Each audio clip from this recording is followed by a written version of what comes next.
देवधरोत्तमं देवीं सरस्वतीं व्यासं ततो जयमुदीरयेत् मुखं करोति वाचालं पङ्गुलङ्घयते गिरिं यत्कृपात्तमहं वन्दे परमानन्दमाधवगणिकमकल्पतरोर्गलितं फलं सुखमुखादवद्रवसंयुतं पिबत भागवतं रसमादयमुग्रवरसिकाभिभावकाः ॐ व्यासं वसिष्ठदत्तारं सत्यपूत्रवकरवशं पराशरात्मनं वन्दे सुगतातन्तपोनिधिम् ओम व्यासाय विष्णुरूपाय व्यासरूपाय विष्णवे नमो वै ब्रह्मनिधये वासिष्ठाय नमो नमः। ओम श्री परमात्मने नमः। ओम नमो भगवते वासुदेवाय। वर्तमान इहलोक दुख परलोक भी दुख एठे सुख कथा कि ना जी मलाटा तार सुख कौन से आगे मृत्यु नृत्य कर सुख कौन ए प्रकार भगवान बुझाऊँ उद्धव को बर्तमान से संपर्क आरंभ 21 श्लोक श्रुतंच दृष्टवत दुष्टम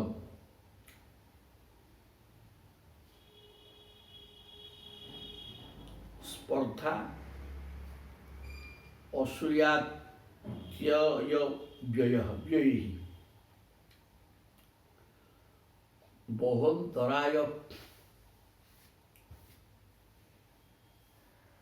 कामत्वात् कृषिवत्सापि नियस्फलम्।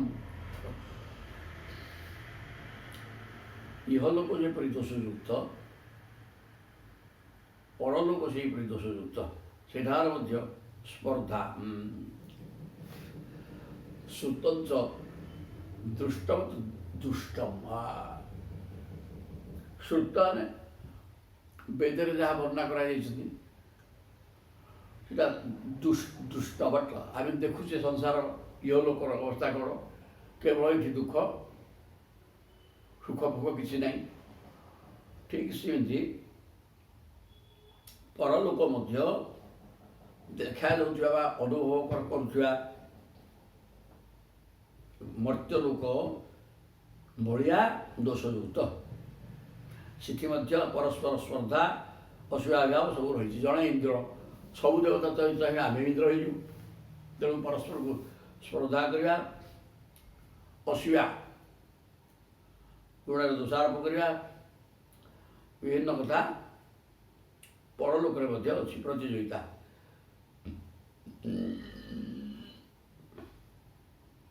बहुतराय कामत्वात् एवं बहुतराय कामत्वात् नाना प्रकार कामना ही बाधा विघ्न युक्त कृषिवच्चापि निष्फलम। कृषक जपरी कृषि कार्य बुणा रुआ करे सत किंतु अतिवृष्टि अनावृष्टि नाना प्रकार रोग पोक नाना प्रकार पोक लगे फसल नष्ट है मनुष्य स्वर्ग प्राप्तिर कामना रखी जो सब प्रयास करे से नाना प्रकार विघ्न हुए एवं ता फल प्रयास नष्ट हो जाए। कृषिवत्सापि निष्फल कृषि काम जीवित कृषक लगी पड़ी करे धान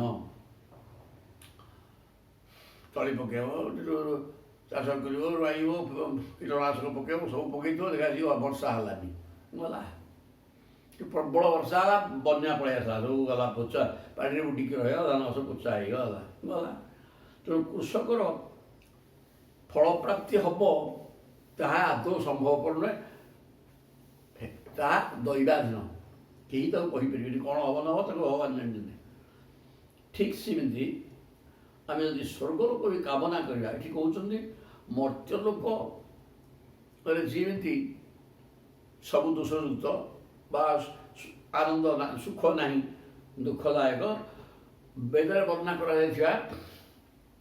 आम शुणुवा स्वर्गलोक अनुरूप से परस्पर भर स्पर्धा अच्छी अन्यर गुण को दोषारोप करने कथा अच्छी ସବୁ ପ୍ରକାର ଈର୍ଷା ସବୁ ପ୍ରକାର ପରସ୍ପର ଜଣେ ଇନ୍ଦ୍ର ଆଉ 5 ଜଣ ଇନ୍ଦ୍ର ହେବାକୁ ଚାହୁଁଥିବେ ଏ ପ୍ରକାର ରହିଛି। ଏବଂ ସେଠି ଯଦି କୌଣସି ବ୍ୟକ୍ତି ସେ ସ୍ୱର୍ଗକୁ ଯାଏ ତାହେଲେ ତାର ପୁଣ୍ୟ କ୍ଷୟ ହେଇଗଲେ ପୁଣି ମର୍ତ୍ତ୍ୟଲୋକକୁ ପଳେଇ ଆସିବ। ବହୁତ ଅନ୍ତରାୟ। ତେଣୁ ସ୍ୱର୍ଗ କାମନା କରିବା ମଧ୍ୟ ସ୍ୱର୍ଗ କାମନା କଲେ ବି କ'ଣ ସହଜରେ ମିଳିଯିବ? ଆମେ ସ୍ୱର୍ଗ କାମନା କରିକି ଯଜ୍ଞ କରିବା। ଯଜ୍ଞ କଲେ ହେବ କ'ଣ? ଯଜ୍ଞରେ ବି ଅନେକ ବିଘ୍ନ ଅଛି। ତେଣୁ ଯେମିତି କୃଷିକର୍ମ, କୃଷକ କୃଷିକର୍ମ କରି ଧାନ ରହିବ, ଧାନ ବୁଣିବ, ଧାନ ରହିବ, କୀଟନାଶକ ଔଷଧ ପକାଇବ, ସବୁ କରିକି ଧାନ ଗଛ ଭଲ ଭାବରେ ବଢ଼ିଲା ବେଳକୁ ଦେଖିଲେ ଆନନ୍ଦ ଲାଗୁଥିବ।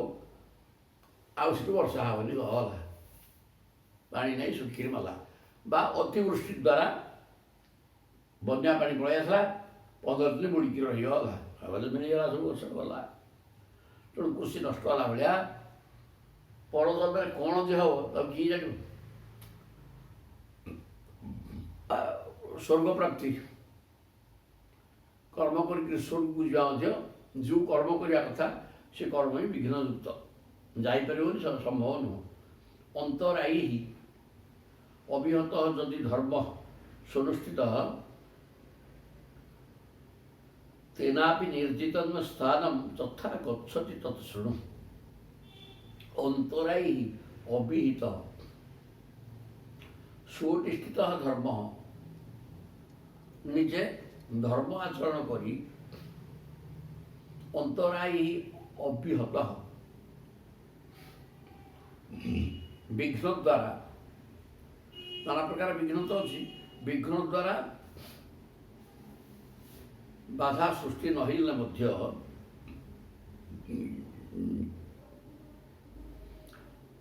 ବିଘ୍ନ ଯଜ୍ଞ ପ୍ରବୃତ୍ତି କରିକି ସ୍ୱର୍ଗକୁ ଯିବାକୁ ସେଗୁଡ଼ାକ ଯଦିଓ ନିର୍ବିଘ୍ନରେ ସରିଗଲା।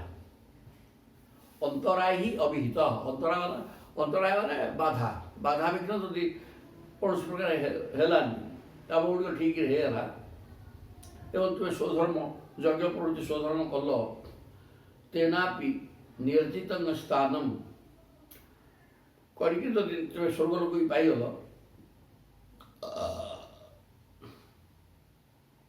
ତଥାପି ତାର କ'ଣ ହୁଏ? ଯଦି ସ୍ୱର୍ଗଲୋକ ବି ପାଇଗଲ ତାହେଲେ କ'ଣଟା ହେଇଗଲା? ଆଉ ଭୁଲ ତ ମୃତ୍ୟୁ ପଶିବ ନା। ସ୍ୱର୍ଗଲୋକ ପାଇଲା ପରେ ଯେତିକି ଯଦି ସ୍ୱର୍ଗଲୋକ ଭୋଗ କରିବା କଥା ହେଇଗଲା ପରେ ପୁଣି ମୃତ୍ୟୁ ଖସିବ। ତେଣୁ ଲାଭ କ'ଣ ହେଲା? ବିଘ୍ନ କିଛି ହେଲାନି, ଯଜ୍ଞ ସୁବିଧାରେ କରିଦେଲ। ଯଜ୍ଞ କରିଦେଲା ପରେ କ'ଣ ହେବ? ସ୍ୱର୍ଗଲୋକ ପଳାଇବ। ତେଣୁ ଯଜ୍ଞ କରିକି ସ୍ୱର୍ଗଲୋକ ଗଲେ ମଧ୍ୟ ଲାଭଟା କ'ଣ ହେବ? ସେ ପୁଣ୍ୟ କ୍ଷୟ ହେଲେ ପୁନର୍ବାର ପଶି ଆସିବ ପୃଥିବୀ। ଇଷ୍ଟ୍ୱା ଇହ ଦେବତା ଯଜ୍ଞୈଃ ସ୍ୱର୍ଲୋକଂ ଯାତି ଯାଜ୍ଞିକଃ ଭୁଞ୍ଜିତ ଦେବତତ୍ର ଭୋଗାନ୍ ଦିବ୍ୟାନ୍ ନିଜାର୍ଜିତାନ୍।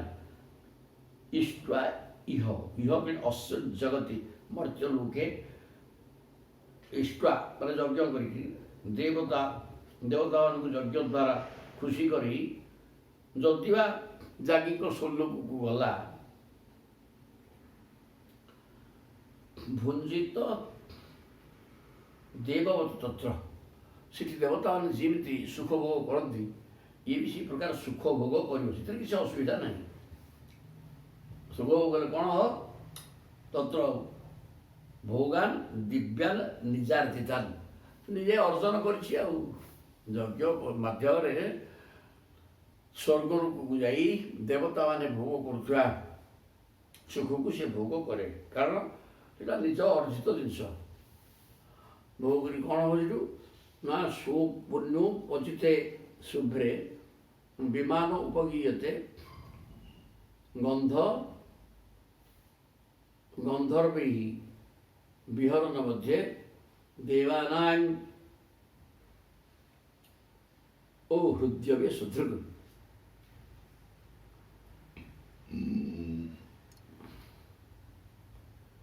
ସୁପୁଣ୍ୟ ପୁଣ୍ୟୋପଚିତେ ନିଜର ପୁଣ୍ୟ ସରିଗଲା ପରେ ଯଜ୍ଞ କରିକିରି ସେ ପାଇଲା କ'ଣ ଏକାଥରେ ଚିରନ୍ତନ ହେଲା ସେଇଟା ସ୍ୱର୍ଗ ପ୍ରାପ୍ତି ନା, କିଛି ଦିନ ପାଇଁ ଯେଉଁ ସ୍ୱର୍ଗରେ ରହିଲା ପରେ ଶୁଭ୍ରେ ବିମାନ ଉପଗତେ ଏକ ଚକଚିକିଆ ବିମାନ ମିଳେ ଏବଂ ସେଥିରେ ସେ ସୁର ସୁନ୍ଦରୀମାନଙ୍କ ସହିତ ବିହାର କରେ। ଶୁଭ୍ରେ ବିମାନ ଉପଗୀୟତେ ଗନ୍ଧର୍ବି ବିହରଣ ମଧ୍ୟରେ ଗନ୍ଧର୍ବମାନେ ଗୀତ ଆଜ ବଜେଇକି ନାଟକ କରୁଥିବେ, ବିମାନ ମିଳିବ, ସେ ବୁଲିବ। ଦେବାନାଂ ଓ ହୃଦୟ ବେଶଦୃଗ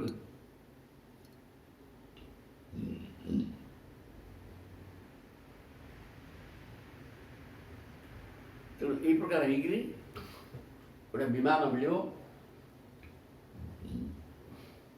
ଏବଂ ସେଥିରେ ଗନ୍ଧର୍ବମାନେ ବାଦ୍ୟ ଫାଦ୍ୟ ବଜେଇକି ନାଟକ କରୁଥିବେ। ତେବେ ତମର ଶରୀର ମଧ୍ୟ ଦିବ୍ୟ ହୋଇଯିବ। ଦେବାନାଂ ମଧ୍ୟ ଦେବତାମାନଙ୍କ ଭିତରେ ହୃଦୟ ବେଶଦୃଗ ଏ ପ୍ରକାର ବେଶ ତୁମେ ହେଇଥିବ ଯେଉଁଟାକି ହୃଦୟ ଅତ୍ୟନ୍ତ ଗ୍ରହଣୀୟ ବା ସ୍ମରଣୀୟ ମନୋହର ବେଶକୁ ଧାରଣ କରିକି ବୁଲିବ, କିଛି ଅସୁବିଧା ନାହିଁ। ପୁଣି ସ୍ତ୍ରୀ ବି କାମଗ ଜାନେନ କିଙ୍କିଣୀ ଜାଲମାଳିନା କ୍ରୀଡ଼ନ୍ ନ ବେଦାତ୍ମପାତମ୍ ସୁରା କ୍ରୀଡ଼େଷୁ ନିବୃତ। ସେ ଯାଇକି କ'ଣ କରିବ ନା ସ୍ତ୍ରୀ ବି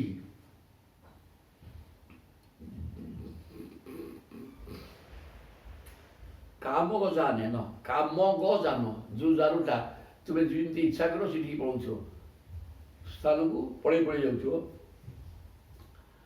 କାମଗ ଜାନରେ ବସି ସ୍ତ୍ରୀମାନଙ୍କ ସହିତ କିଙ୍କିଣୀ ଜାଲ ମାଳିନା ତା ଦେହରେ ନୁପୁର ଫୁର ଲାଗିଥିବ,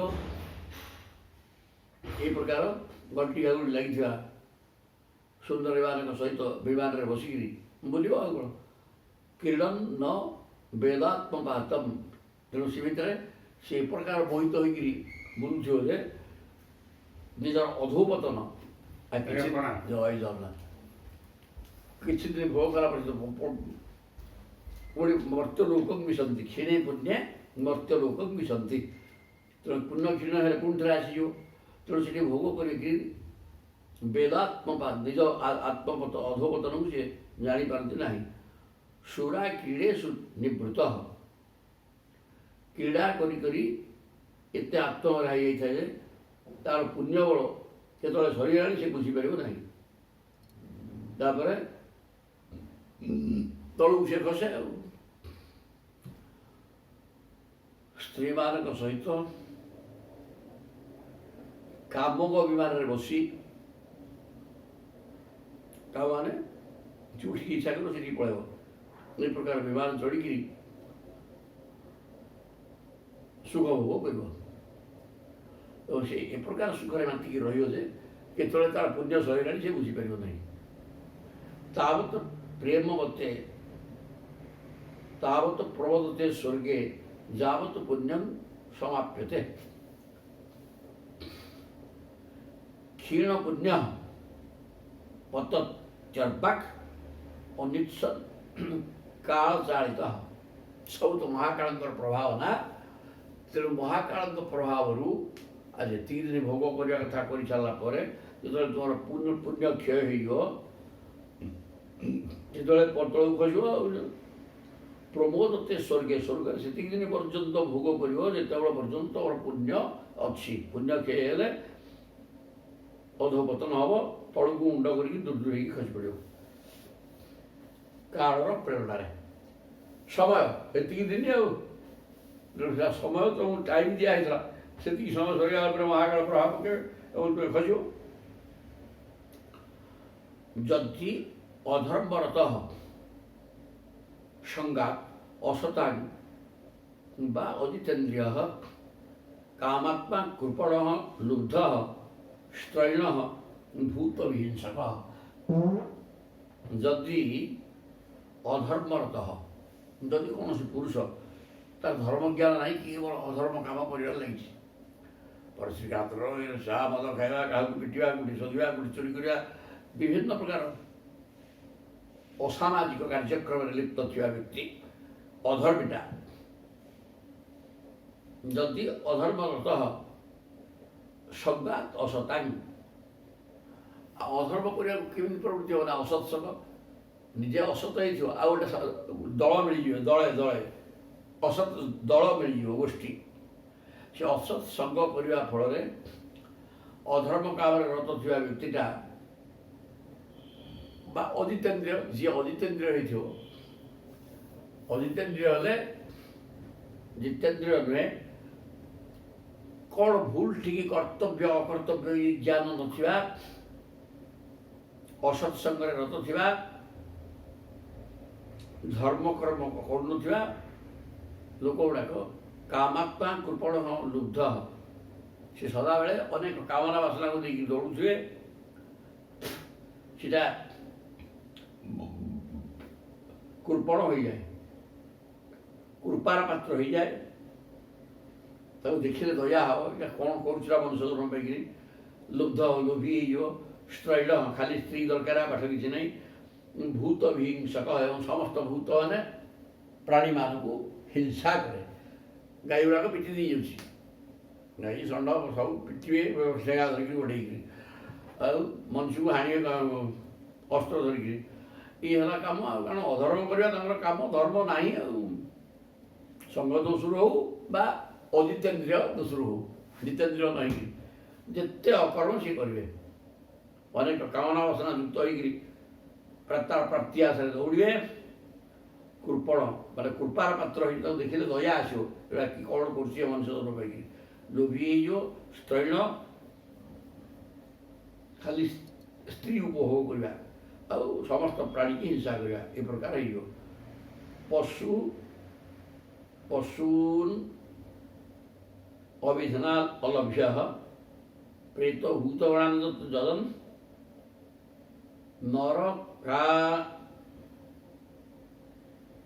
ନରକାନବଶୁ ଜନ୍ତୁ ଗତ୍ୱା ଜାତି ଉଲ୍ଲଡ଼ମ ତମଃ।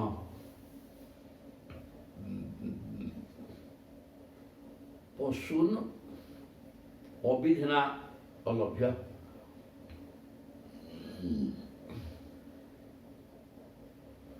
ପ୍ରାଣୀମାନଙ୍କୁ ଦୁଃଖ ଦିଏ ଅଥବା ବିଧି ବିରୁଦ୍ଧ ପଶୁ ବଳି ଦେଇ ମୃତ ପ୍ରେତଙ୍କୁ ପଶୁ ଅବିଧନା ଅଲଭ୍ୟ, ଅବିଧିପୂର୍ବକ ପଶୁମାନଙ୍କୁ ମାରିକିରି ଯଜ୍ଞ କରେ। ପ୍ରେତ ଭୂତ ଗଣାନ ଯଜନ, ଭୂତ ପ୍ରେତ ଏମାନଙ୍କୁ ସନ୍ତୁଷ୍ଟ କରିବା ପାଇଁ ଦେବତାକୁ ଖୁସି କରେ। ଅମନୁଷ୍ୟଟା ଅଧର୍ମୀଟା, ତେଣୁ ସେ ଦେବତାକୁ ପାଇଁ ଖୁସି କରିବ, ସେ ଭୂତ ପ୍ରେତ ଏମାନଙ୍କୁ ଖୁସି କରିବା ପାଇଁ ପଶୁ ବଳି ଦେଇକିରି ଯଜ୍ଞ ଫଜ୍ଞ କରେ। ନରକାନ ଅବସହ ଜନ୍ତୁ ଗତ୍ୱା, ତେଣୁ ସେ ପ୍ରକାର କର୍ମ କରିବା ଦ୍ୱାରା ପଶୁ ହିଂସକ ହେଇଯାଏ, ପଶୁ ବଳି ଦେଇକିରି ଯଜ୍ଞ କରେ, ତାପରେ ସେ କ'ଣ ହେବ, ନରକ ଗତି ତାର ହେଇଯିବ, ଭୟଙ୍କର ଅନ୍ଧକାର ଭିତରେ ପଶିଯିବ। ଅଜ୍ଞାନ ହିଁ ଅନ୍ଧକାର, ଜ୍ଞାନ ହିଁ ଆଲୋକ, ତେଣୁ ଜ୍ଞାନ ଆଲୋକ ତା ପାଖରେ ରହିବନି, ଈଶ୍ୱର ସମ୍ପର୍କରେ ଚିନ୍ତା ତାର ନାହିଁ, ତେଣୁ ଜ୍ଞାନ ଆସିବ କୁଆଡ଼ୁ। ତେଣୁ କର୍ମାଣୀ ଦୁଃଖଦର୍କାଣୀ କୁର୍ବନ ଦେହେ ନ ବୈ ପୁନଃ ଦେହ ମା ଭଜତେ ତତ୍ର କିଂ ସୁଖಂ ମର୍ତ୍ତ୍ୟଧର୍ମିଣ। କର୍ମାଣୀ ଦୁଃଖୋଦର୍କାଣୀ,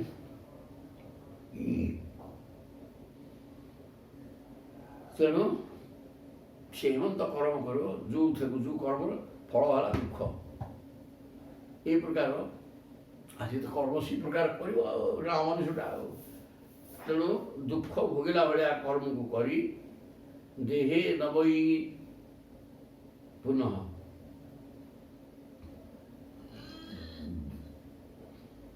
ଦୁଃଖ ଭୋଗିଲା ଭଳିଆ କର୍ମ କରିବ, ଯାହାଫଳରେ पुनर्बार देह प्राप्ति आउरी दुख हो देह माँ भजते तत्र किं सुखम मर्त्य शरीण अरे से दुख भोगिला भाया से जहाँ कर्म कर तार परिणाम आना दुख हो गया कहीं कौन सी जीव पर तार दया नहीं समझते किसी ना बाड़िया पिटा कर मारिक यज्ञ कर इत्यादि इत्यादि एवं जीवे दया नहीं स्थलूटा आसी कौन टा बोल खाली दुख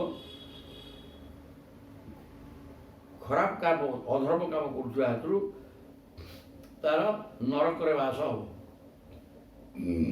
एवं भयंकर अंधता मिश्र नरक जाकि पड़ो नरक भोग कर कर्माणी दुख नरकाणी कुर्बन विहीन तई पुनः तेणु अन्य को दुख देकर जदि कर्म कर चलला से प्रकार कर्म द्वारा निजे दुख भोग बाध्य हो अन्य को दुख देकी कर्म प्रकार कर्म कर अन्य दुखित हे तार फल कौन हम निजे दुख हो तो बारंबार जन्मवर्ण चक्र पड़ी देह माँ वसते तत्र किं सुखम मर्त्य पिटा तेणु से पुनर्बार निजर पाप कर्मर फल भोग करने देह धारण कर देह धारण कले मला लोकर सुख कहीं मर्त्यवासी जी हो तार सुख कौन सुख हो पार ना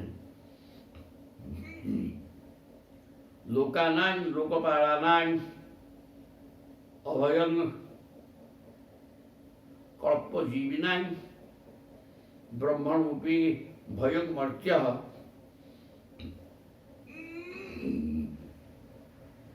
विपरार्थपरायुषः लोकानां लोकपालानां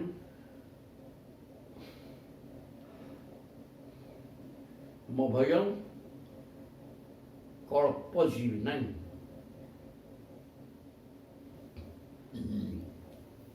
लोकानां लोकपालानां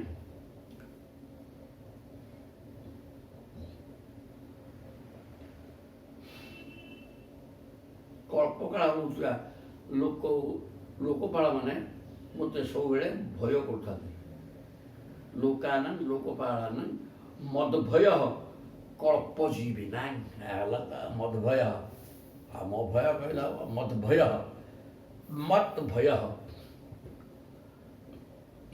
लोक एवं लोकमान चतुर्दश ब्रह्मांड एगुरा सबू जीवजंतु और लोकपाल माने मत भयम कल्पजीवी ना कल्पजीवी ब्रह्मांडर मत भयम महाकाल प्रति भय थाए समस्त कालांतर प्रभाव अच्छे ब्रह्मांड ठार आरंभ कर कीट पतंग असलता पर्यंत प्रभु को छाड़ीदे प्रभु को महाकाल प्रभु कौन प्रभाव पकई पार नहीं कारण शक्ति सी किंतु अन्य समस्त महाकाल प्रभाव रही ब्रह्मा पर्यंत तेणु ब्रह्मांड भी भयम मत्त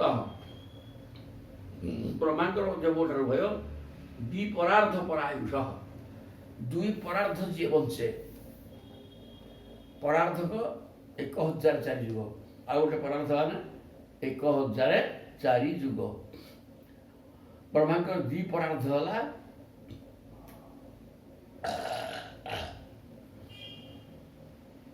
आयुष ता माने सी परार्थ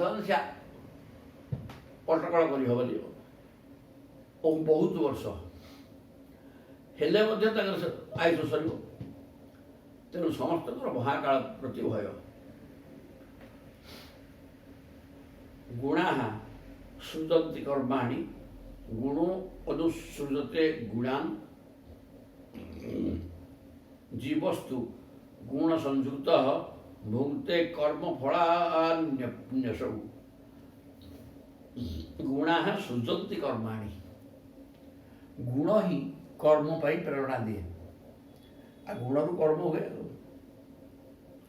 गुण ही कर्म कराए नान्य गुणेभ्य कर्तारम कि कर्मर कर्ता कहीं नुहति गुण ही कर्मर कर्ता गुणा सिया कहला गुणा सृजन्ति कर्माणि गुण माने ही कर्म करती गुण अनुसृजते गुणान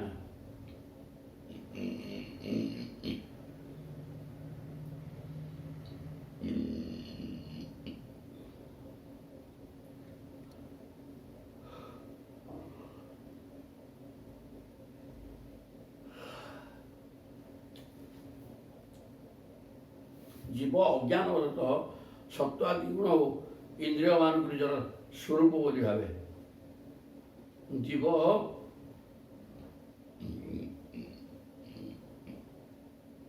गुण संयुक्त जीवात्मा गुण को गुण इंद्रिय मान को निजर स्वरूप बोली भावे माने मुही गुण को लेकर कर्म करुच्ची प्रकार चिंतन करे भुंक्ते कर्म फलान्य असो एवं ये प्रकार कर्म गुण को लेकर कर्म करी जीवात्मा निजे भावे जे इंद्रियमान को लेकर गुण एवं इंद्रिय को नहीं कर्म मु करुच्ची तार फल भोक्ता मु किंतु प्रकृति जीवात्मा परमात्मा भाया सी गुण को लेकर कर्म करूना मन हूँ इंद्रिय मान मालिक मन गुण और प्रभाव पड़ी इंद्रिय मान धरिक कर्म करे सेटा जीवात्मा भोग न करुले आरंभ हुए कहीं आसी तो कर्म हो जीवात्मा नथिले कौन किसी काम होता कि तेणु से जेहेतु हो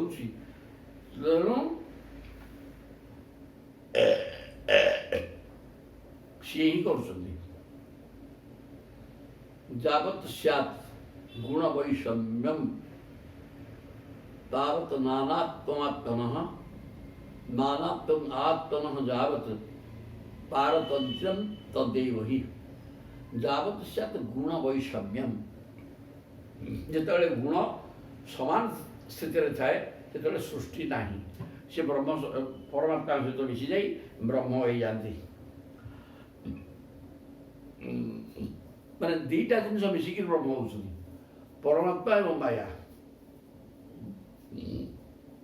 तेणु माया तीन गुण साम्य अवस्था रही से ब्रह्म पदार्थ सहित समान हो जाती तेणु परमात्मा एवं माया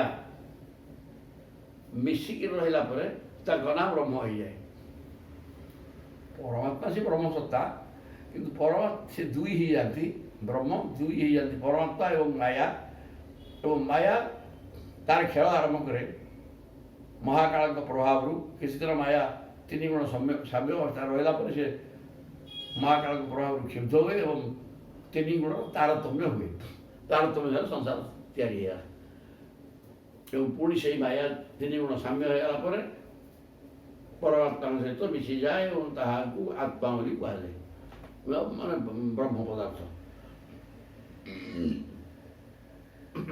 दुई होगा परमात्मा एवं माया हो जाती जावत गुण वैषम्य हेले तावत नानात्मात्मन परमात्मा ब्रह्म पदार्थ आत्मा एक ही परमात्मा सी जिते गुणर विषमता हुए सतर सतम तीन गुण विषम अवस्था को पाती से अनेक हो जाती कारण माया अनेक खोल तैयारी कर दिए प्रभु ता भर पशि जाती नानात्म आत्मन जावत जिते आत्मा नानात्व को प्राप्त हो जाती माने 84 लक्ष विभिन्न जीवजंतु भितर चैतन्य स्वरूप आत्मा रही जाती से कौन हम सी परतंत्र हो जाती माने पराधीन हो जाती से मायार अधीन को पड़ाती कारण ये शरीर माइक या भीतर से रोचा हेतु मायार अधीन को पड़ाती माया सहज कटेनी जावत अस्य स्वतंत्रत्व तावत ईश्वर तो भयम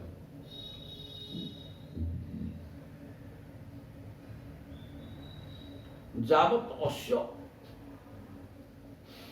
अस्वतंत्रम जिते बेले ये स्वतंत्र नुहति स्वतंत्र केते ना परमात्मा स्थिति जीवात्मा स्थिति पलैला से मायार अधीन रही जाती से स्वतंत्र स्वाधीन होकर रहती ना तेणु से ईश्वर को अधीन था तावत ईश्वर तो भय ସେ ଅସ୍ୱତନ୍ତ୍ର ହେଇଯିବା ପରେ, ସ୍ୱତନ୍ତ୍ର ଥିଲା ତ ସେ ନିଜେ ଈଶ୍ୱର, ଅସ୍ୱତନ୍ତ୍ର ହେଇଗଲା ପରେ ଈଶ୍ୱର ଠାରୁ ଅଲଗା ହେଇଯାନ୍ତି। ସ୍ୱତନ୍ତ୍ର ମାନେ ପ୍ରଭୁ, ଅସ୍ୱତନ୍ତ୍ର ମାନେ ମାୟା, ଅନାତ୍ମ ବସ୍ତୁ ମାୟା। ତେଣୁ ଈଶ୍ୱରକୁ ଭୟ କରନ୍ତି। ଜୟ ତତ୍ ସବୁପାସାରଂ ତେ ମୁହ୍ୟନ୍ତି ସୁଚାର୍ପିତା। ଯେଉଁମାନେ ଏପରି ଗୁଣଧର୍ମରେ ବାନ୍ଧି ହେଇକି ରହନ୍ତି ସେମାନେ ଶୋକ ମୋହରେ ଘାଣ୍ଟି ହେଉଥାନ୍ତି। ସମୁପାସୀ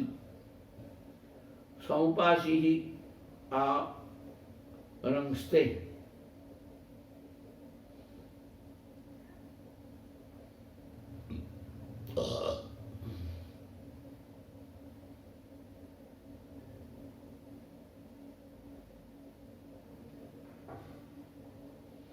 ଯେ ଏତତ୍ ସମୁପାସୀରନ୍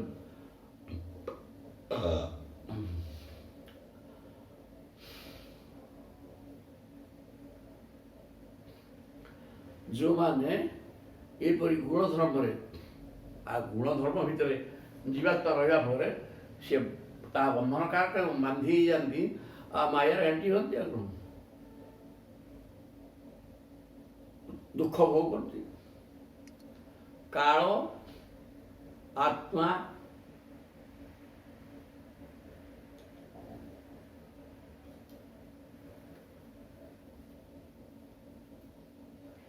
କାଳ ଆତ୍ମା ଆଗମଃ ଲୋକଃ ସ୍ୱଭାବଃ ଧର୍ମ ଏବ च ଇତିମାଂ ବହୁଧା ପ୍ରାହୁ ଗୁଣ ବ୍ୟତିକରେ ସତି।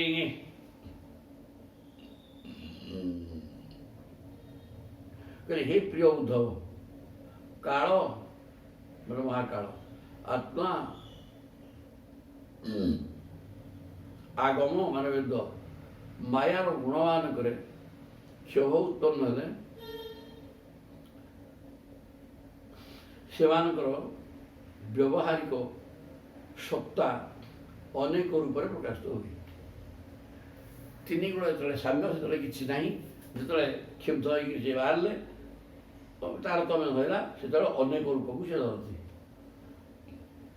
କାଳ ଆତ୍ମା ଆଗମ ଲୋକ ସ୍ୱଭାବ ଧର୍ମ ଏବ च।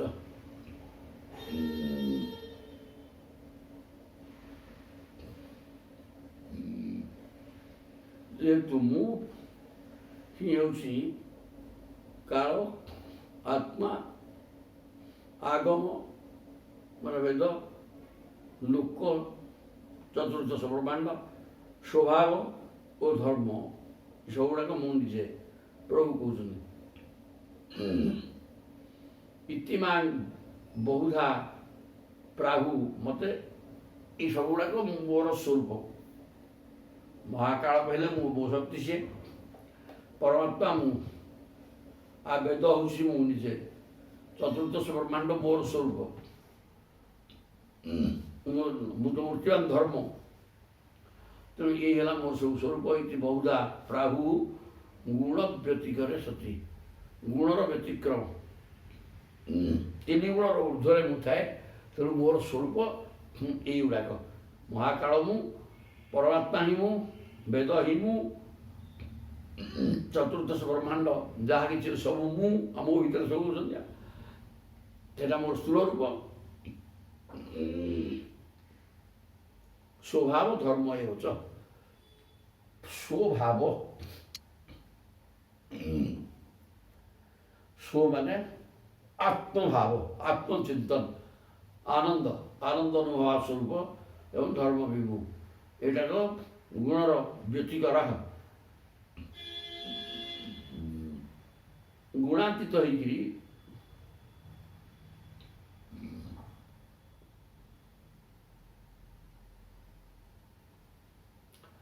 ଗୁଣର ବ୍ୟତିକ୍ରମରୁ ମାନେ ତିନି ଗୁଣର ପ୍ରଭାବରୁ ଇତିମାନ ବହୁଧା ପ୍ରାହୁ, ମୋତେ ଏ ପ୍ରକାର ବହୁତ, ମୋର ଏଇ ପ୍ରକାର ବହୁତ ସ୍ଥିତି ଅଛି। ତେଣୁ ଗୁଣ ତିନି ଗୁଣର ଊର୍ଦ୍ଧ୍ୱକୁ ଗଲେ ଏଇ ସ୍ଥିତି ହେବ, ଆଉ ତିନି ଗୁଣ ଭିତରେ ରହିଗଲେ ମୁଁ ତ ବଦ୍ଧ ଯିବ ହେଇଗଲି। ଏ କଥା କହିଲେ। ସେଠୁ ଉଦ୍ଧବ ଉବାଚ, ଭଗବାନ କୃଷ୍ଣ ସବୁ କହୁଛନ୍ତି। ଉଦ୍ଧବ କହିଲେ ସେଠୁ ଗୁଣେଷୁ ବର୍ତ୍ତମାନୋପି ଦେହଜେଷୁ ଅନପାବୃତଃ ଗୁଣି ହି ନ ବଧ୍ୟତେ ଦେହି ବଧ୍ୟତେ ବା କଥମ ବିଭୋଗ। ଗୁଣେଷୁ ବର୍ତ୍ତମାନ ଅପି, ଗୁଣକୁ ଧରିକିରି ଗତି କରୁଥିଲେ ମଧ୍ୟ ଦେହ ଯେସୁ ଅନପାବୃତ। କହିଲେ ହେ ଭଗବାନ, ଏହି ଜୀବ ଦେହରୁ ଉତ୍ପନ୍ନ ହୋଇଥିବା ଗୁଣମାନଙ୍କ ସହିତ ରହି ମଧ୍ୟ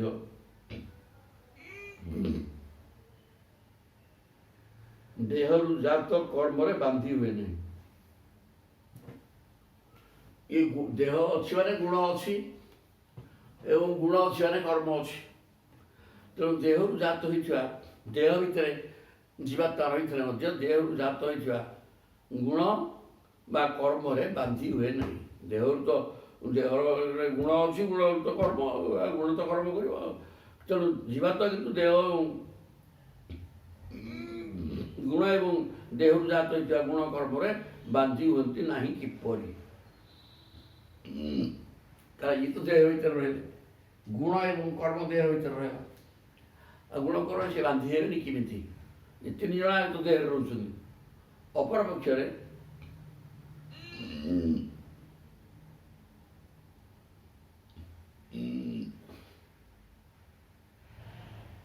ସେସବୁ ସହିତ ସମ୍ପର୍କ ନଥାଇ ମଧ୍ୟ ଜୀବ କିପରି ଓ କାହିଁକି ସେସବୁରେ ବାନ୍ଧି ହୋଇଯାଏ। ସୁନ୍ଦର କଥା। ଗୁଣେଷୁ ବର୍ତ୍ତମାନ ଗୁଣ ଭିତରେ ଥାଇକିରି ମଧ୍ୟ ଦେହରୁ ସୃଷ୍ଟି ହେଇଛି ଗୁଣ ଏବଂ କର୍ମ। ଦେହ ଭିତରେ ଥାଇକିରି ମଧ୍ୟ ଜୀବାତ୍ମା ଗୁଣ ଏବଂ କର୍ମରେ ବାନ୍ଧି ହଉନାହାନ୍ତି କିଏ? କେମିତି ବାନ୍ଧି ହଉନାହାନ୍ତି ସେ କଥା କହ।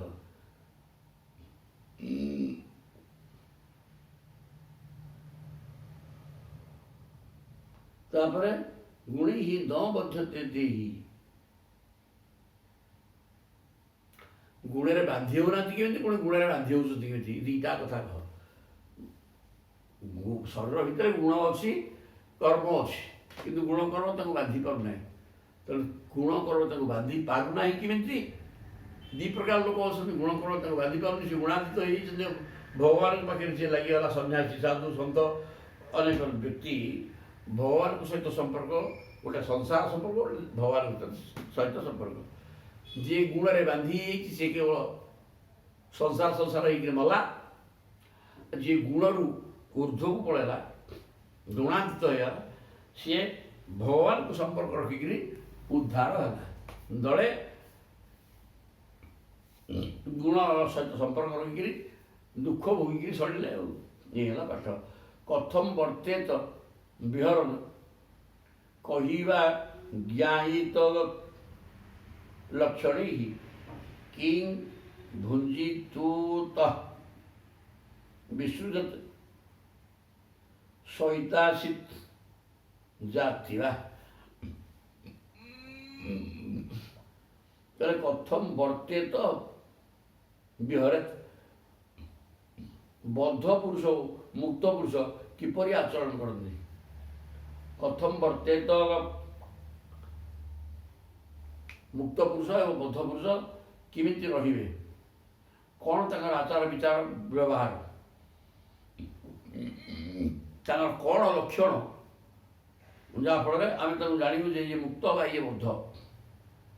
କିଂ ଭୁଞ୍ଜିତୁ ଉତ, କ'ଣ ସିଏ ଖାଆନ୍ତି? ମୁକ୍ତ ପୁରୁଷ କ'ଣ ଖାଏ, ବଦ୍ଧ ପୁରୁଷ କ'ଣ ଖାଏ? ଉତ ବିସୃଜତ, କ'ଣ କ'ଣ ଛାଡ଼େ ମଧ୍ୟ।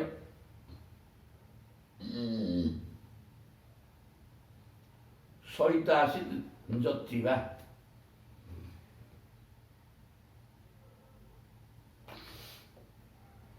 ସେମାନେ କିପରି ମଳତ୍ୟାଗ ଇତ୍ୟାଦି କରନ୍ତି, ସେମାନେ କିପରି ଶୁଅନ୍ତି, କିପରି ବସନ୍ତି, କିପରି ଚାଲନ୍ତି, ସବୁ କଥା କହ।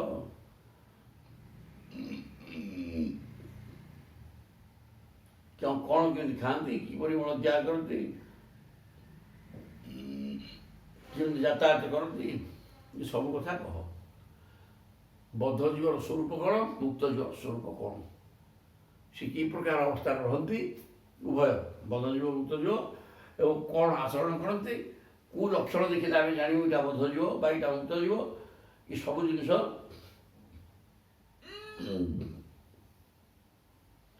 ସେମାନେ କିପରି ଖାଆନ୍ତି, କେମିତି ଶୁଅନ୍ତି, କେମିତି ହବନ୍ତି, ସବୁ କଥା ଆମକୁ କହ। ଏତତ୍ ଅଚ୍ୟୁତ ମେ ବ୍ରୂହି ପ୍ରଶ୍ରବିଦାମ୍ବର ନିତ୍ୟମୁକ୍ତ ନିତ୍ୟବଦ୍ଧ ଏକଃ ଏବେତି ମେ ଭ୍ରମଃ। କହିଲେ ଏତତ୍ ଅଚ୍ୟୁତ ମେ ବ୍ରୂହି ପ୍ରଶ୍ରବିଦାମ୍ବର, ଆପଣ ସମସ୍ତ ପ୍ରଶ୍ନର ଉତ୍ତର ଆପଣଙ୍କ ପାଖରେ ଅଛି। ପ୍ରଶ୍ନବିତମାନଙ୍କ ଭିତରେ ଶ୍ରେଷ୍ଠ ପ୍ରଶ୍ନବେତ୍ତା, ପ୍ରଶ୍ନର ଉତ୍ତର ଜାଣିଥିବା ବ୍ୟକ୍ତିମାନଙ୍କ ଭିତରେ ଆପଣ ହେଉଛନ୍ତି ସର୍ବଶ୍ରେଷ୍ଠ। ତେଣୁ ମୋର ଏଇଗୁଡ଼ିକ ପ୍ରଶ୍ନ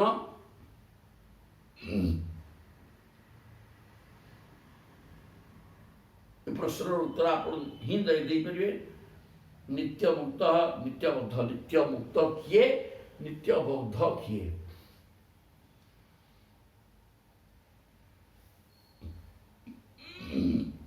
ଏ କଥା ଉପରେ ବିଚାର କଲେ ମୁଁ ଭ୍ରମରେ ପଡ଼ିଯାଉଛି।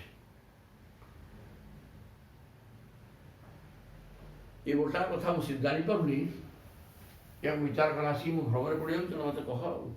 ଇତି ଶ୍ରୀମଦ୍ଭାଗବତେ ମହାପୁରାଣେ ପାରମହଂସ୍ୟାଂ ସଂହିତାୟାଂ ଏକାଦଶ ସ୍କନ୍ଧେ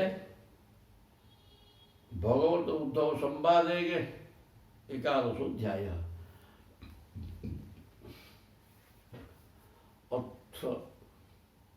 ଏକାଦଶ ଅଧ୍ୟାୟ ଅଛି, ଦଶମ ସରିଲେ, ଦଶମ ଅଧ୍ୟାୟ ସେ ସରିଲେ ଏକାଦଶ ଆସିଲେ।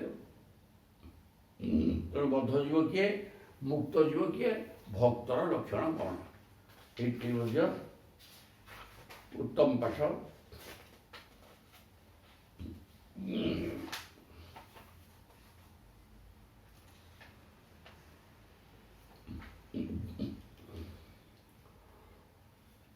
ଉଦ୍ଧବ ବର୍ତ୍ତମାନ ପ୍ରଶ୍ନ କରିସାରିଛନ୍ତି ଯେ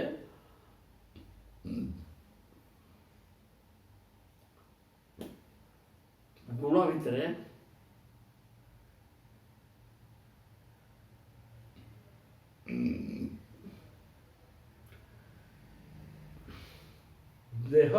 ଦେହରେ ଗୁଣ ଏବଂ କର୍ମ ଅଛି, କିନ୍ତୁ ଦେହ ଭିତରେ ବି ଜୀବାତ୍ମା ଅଛି। ସେ ଜୀବାତ୍ମା ଏ ଗୁଣ ଏବଂ କର୍ମ ଦ୍ୱାରା ବାନ୍ଧି ହେଉନି କେମିତି?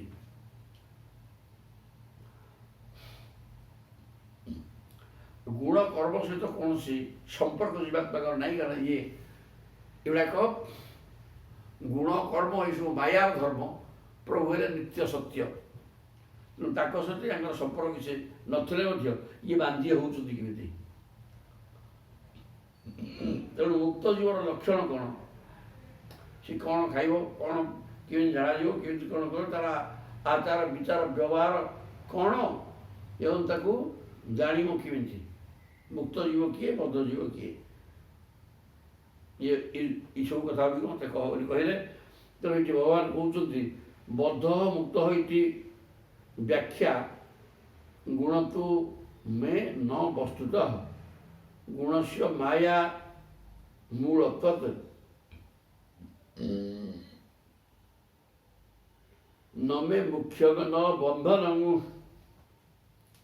प्रभु कहले बद्ध मुक्त इति व्याख्या, बद्ध जीव कौन, मुक्त जीव कौन, ये संपर्क आम जो आलोचना करवा, गुण को मे न वस्तुतः ये सब गुण रु हो बंधन व मुक्त इड़ा मो पाखे किसी नहीं। वस्तुतः तत्वतः दृष्टिकोण विचार करके बुझे इराक बंधन व मुक्त मो पाखे गुड़ाक नहीं, एगुड़ाक गुणर धर्म। बंधन हम कि मुक्त हम, बंधन क्या गुण, मुक्त क्या सब गुण द्वारा हम, सब तीन गुणर काम। गुण से माया मूलत्वात्, कारण गुण हूँ गुणर मूल उत्पत्ति स्थान माया। ଏ ଗୁଣ ଗୁଡ଼ାକ ମାୟାରୁ ହିଁ ସୃଷ୍ଟି ହେଉଛନ୍ତି। ତେଣୁ ଗୁଣର ଉତ୍ପତ୍ତି ସ୍ଥାନ ମାୟା ହେଇଥିବା ହେତୁରୁ ମାୟା ମୂଳତ୍ୱାତ୍ ବନ୍ଧନ ଏବଂ ମୁକ୍ତ ଆତ୍ମା ବନ୍ଧନ ହେବ କି ମୁକ୍ତ ହେବ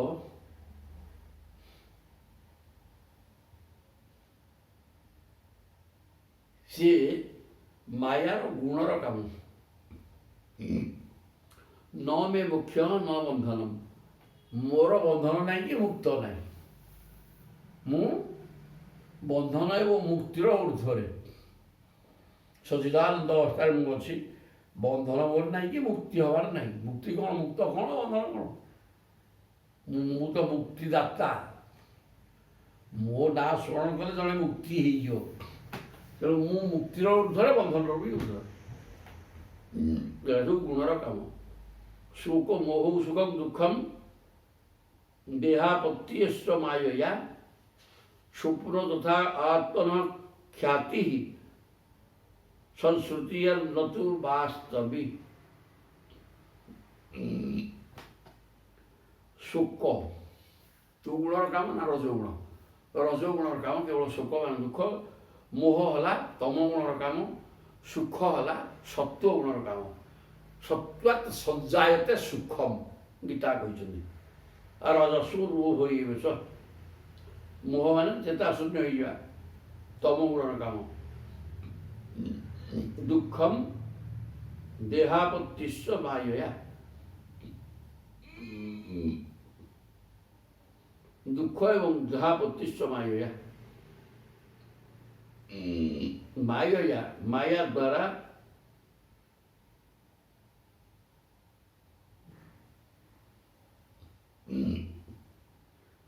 ଦେହାପତ୍ତି, ମାୟାର ପ୍ରଭାବରୁ ଶରୀର ମିଳେ। ମାୟାର ପ୍ରଭାବ ହେଲା ତିନି ଗୁଣର ପ୍ରଭାବ। ତେଣୁ ତିନି ଗୁଣକୁ ନେଇକରି ଆମେ କର୍ମ କରୁଛେ।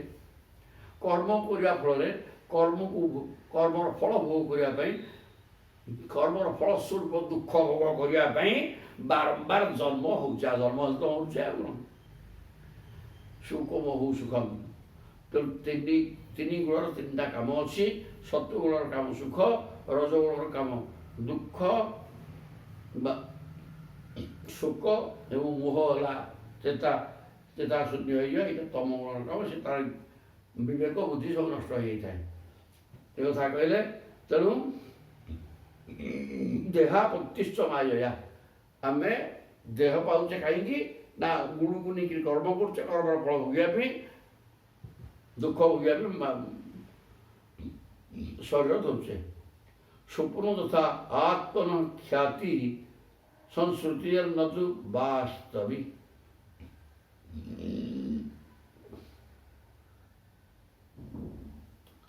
ଯେପରି ସ୍ୱପ୍ନ ଅବସ୍ଥାଟା, ସ୍ୱପ୍ନଟା ଆତ୍ମନ ଖ୍ୟାତି, ସ୍ୱପ୍ନ ଯେପରି ମିଥ୍ୟା, ଆତ୍ମାର ସଂସ୍କୃତି ମଧ୍ୟ ସେହିପରି ମିଥ୍ୟା।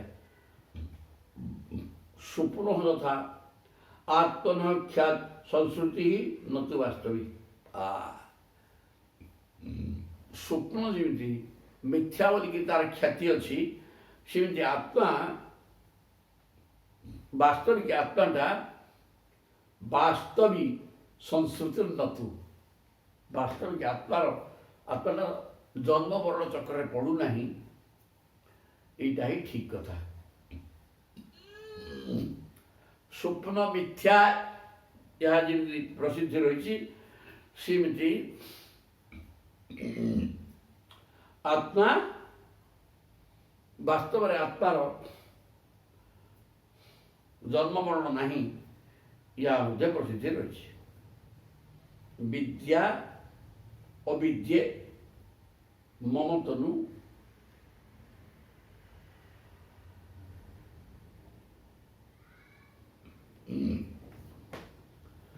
বিদ্যা অবিদ্যা মম তনু।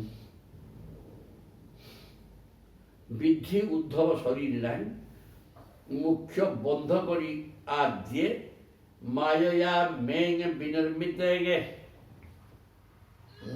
বিদ্যা এবং অবিদ্যা এই দুইটা জিনিস। ମମ ତନୁ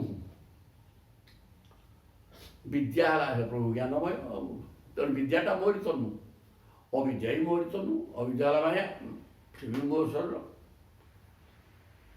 ମାୟାଟା ମୋର କ'ଣ ଶକ୍ତି ତେଣୁ ସେ ବି ମୋ ଶରୀର ଆଉ ବିଦ୍ୟା ବି ମୋର ଶରୀର ବ୍ରହ୍ମ ବିଦ୍ୟା ବ୍ରହ୍ମ ଜ୍ଞାନ ତେଣୁ ବିଦ୍ୟା ଅବିଦ୍ୟା ମମ ତନୁ ବିଧି ଉଦ୍ଧବ ଶରୀର ନାହିଁ ତାହେଲେ ହେ ଉଦ୍ଧବ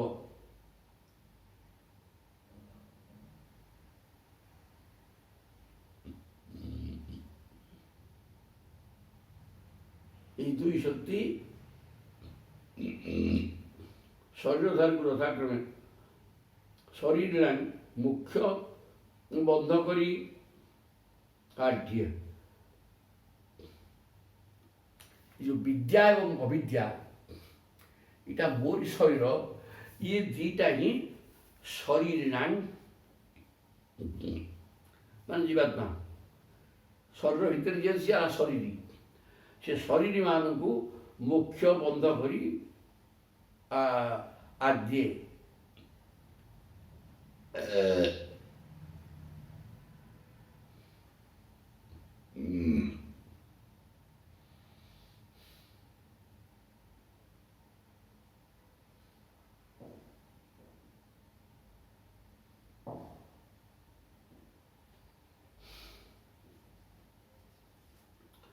ये दुईटी हूँ अनाद्य मो माया द्वारा रचित शरीरधारी थाके मुख्य बंधन ये दुईटी सब तो इंद्र विद्या अविद्या विद्या अविद्या ये दीटा मोर शरीर एवं ये दीटा एक शरीर नहीं शरीर जार अच्छी शरीर मान आत्मा आत्मार ये जो विद्या एवं अविद्या ये दीटा आत्मार बंधन एवं मुक्ति पाई दायी ये है मोर माया द्वारा निर्मित अविनिर्मित मे माया मो माया द्वारा विद्या एवं अविद्या जीवात्मा को मुक्ति व बंधन कराए माने विद्या मुक्ति पाई कारण अविद्या बंधन पाई कारण ये दीटा मो शरीर एकस्य एव ममांसस्य जीवस्य एव महामते बंध अस्य अविद्यया बा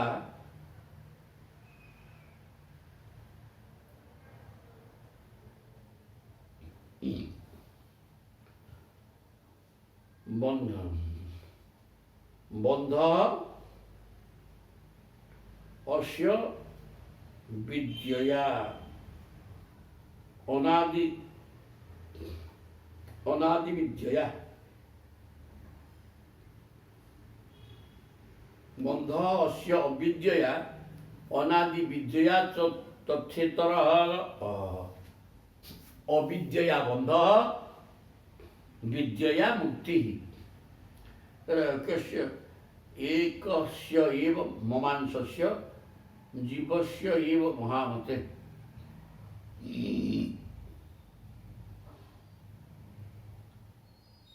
जीव मोर ही स्वरूप एकस्य एव ममांसस्य मोर अंश बा मोर स्वरूप हूँ जीवात्मा मो ठार भिन्न नुह जीवात्माटा मोरी स्वरूप एकस्य एव ममांसस्य जीवस्य एव महामते कहले हे भगवान कहते हे बुद्धि महामती बुद्धि संपन्न उद्धव ये मोरी अंश कि विद्या एवं अविद्या मोर शरीर आ जीवात्माटा मोरी अंश इटा शरीर किंतु जीवात्मा होती मोर अंश शरीर गोटे अलग जिनस अंश माने आत्मा जमी आम शरीर अच्छी आत्मा अच्छी प्रभु कहले विद्या अविद्या ये दुटा मो शरीर ଏ ଜୀବାତ୍ମା ହେଉଛନ୍ତି ମୋର ଅଂଶ ବା ଆତ୍ମା ହେଲା ମୋ ମାଂସ। ତେଣୁ ବଦ୍ଧ ଅସ୍ୟ ଅବିଦ୍ୟୟା, ଅସ୍ୟ ଏଇ ଜୀବାତ୍ମାର ବନ୍ଧନ ହେବ ଅବିଦ୍ୟା ଦ୍ୱାରା,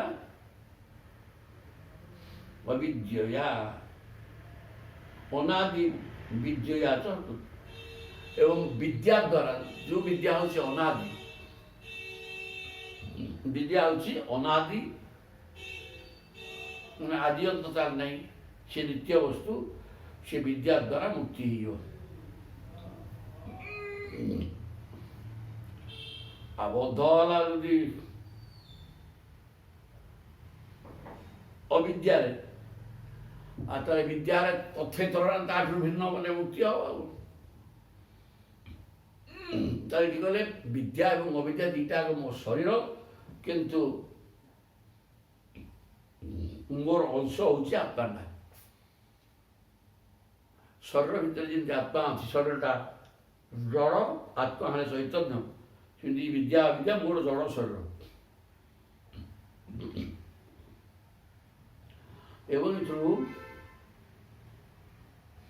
ଅବିଦ୍ୟା ଆଚରଣ କଲେ ବନ୍ଧନକାରକ ଅଟେ, ବିଦ୍ୟା ଆଚରଣ କଲେ ମୁକ୍ତି ହେଇଯିବ। ଅର୍ଥ ବଦ୍ଧସ୍ୟ ମୁକ୍ତସ୍ୟ ବୈଲକ୍ଷଣ୍ୟମ୍ ବଦାମି ତେ। ବର୍ତ୍ତମାନ ବଦ୍ଧ ଜୀବ କିଏ, ମୁକ୍ତ ଜୀବ କିଏ, ୟାଙ୍କ ଭିତରେ କ'ଣ ବିଲକ୍ଷଣ ଅଛି, ପ୍ରଭେଦ ଅଛି। ବିଲକ୍ଷଣ ମାନେ ପ୍ରଭେଦ କିଏଥିରେ, ମୁକ୍ତ ଜୀବ ବା ବଦ୍ଧ ଜୀବ ଭିତରେ ଯେଉଁ ପ୍ରଭେଦ ରହିଛି ତାହା କହୁଛି ଶୁଣ। ବିବୁଦ୍ଧ ବିରୁଦ୍ଧ ଧର୍ମୀ ଧର୍ମିଣୋ ତାତ ସ୍ଥିତୟୋଃ ଏକ ଧର୍ମିଣୀ। ये परस्पर ये दुटाक परस्पर विरुद्ध धर्म, किंतु वैलव्य स्थितयोः एक धर्मिणी। जीव सुख मोह द्वारा ग्रस्त हो केवे सुख दुख भोग करे। मु अर्थात आत्मा होउछि शासक और जीव होउछि शासित। मुझे होउछि आनंद स्वरूप, किंतु जीव सुख मोह द्वारा ग्रस्त हो केवे सुख पाउछ केवे दुख पाउछ। तेणु जीवनटा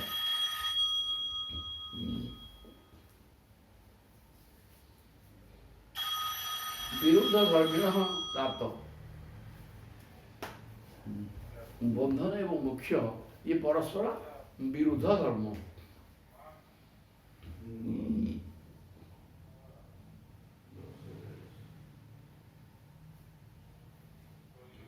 आत्मा धर्म जड़े हूँ शासक जड़े शासित।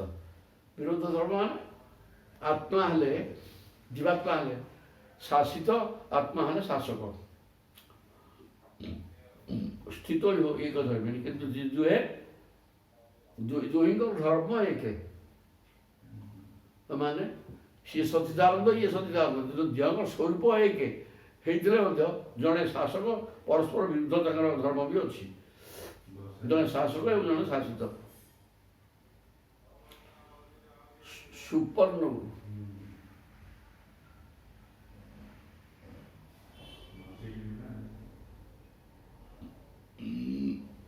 ओहो कहते आम दिज जाक जदिव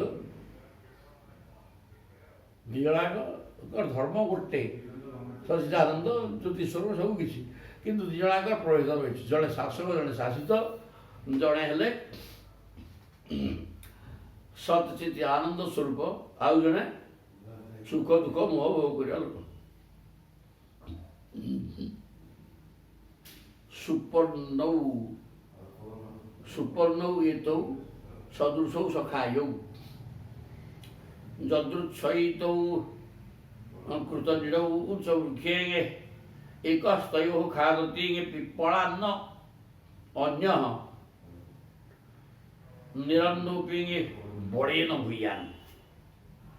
କହିଲେ କି ଏଇଟା ପିପଳ ଗଛ ଆରେ ଇଏ ଓସ୍ତ ଗଛ, ସଂସାରଟା ଗୋଟେ ଓଲଟ ଓସ୍ତ ଉଠ ବୋଲି କୁହାଯାଇଛି। ତେଣୁ ସୁପର୍ଣ୍ଣ ଇଏ ତ ସଦୃଶ ସଖାୟୁ, ଏଇ ଜୀବାତ୍ମା ଏବଂ ପରମାତ୍ମା ଏ ଦୁହେଁ ଗରୁଡ଼ ପକ୍ଷୀ।